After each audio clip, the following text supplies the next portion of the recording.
Savez-vous ce que deviennent vos vieux pneus de voiture? Donc là, j'ai démonté l'ancien pneumatique, on va remonter un nouveau pneumatique. L'ancien pneu il va aller dans une benne. On a une grosse benne de stockage où on envoie les pneus dedans et puis après ils sont renvoyés à des prestataires qui recyclent ou qui détruisent le pneumatique. On vous explique l'itinéraire d'un pneu usagé chez Noroto.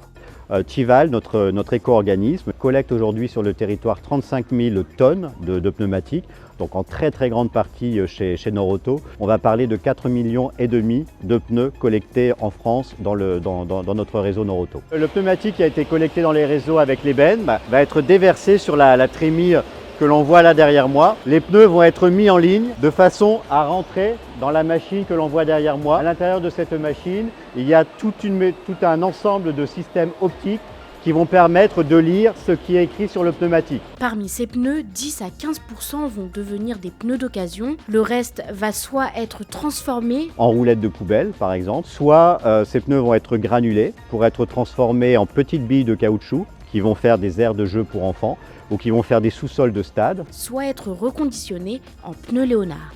Le pneu Léonard, pour sa fabrication, on émet 63% de CO2 en moins que celle d'un pneu neuf. Pour la bonne et simple raison qu'on récupère l'intérieur du pneumatique usagé, à savoir ce qu'on appelle la carcasse, et que donc on ne vient que repositionner une bande de roulement neuve et une étape de cuisson.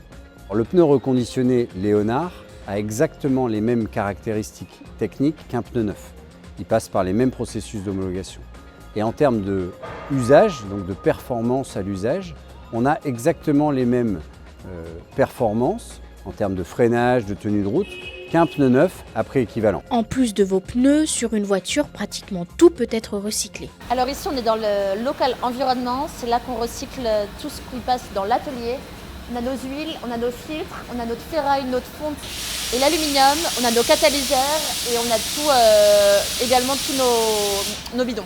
Tout ce qui est recyclable, on le recycle. Et il y a une filière de recyclage pour chacun des déchets. En 2023, grâce au recyclage chez Noroto, 30 000 tonnes d'émissions de CO2 ont pu être évitées.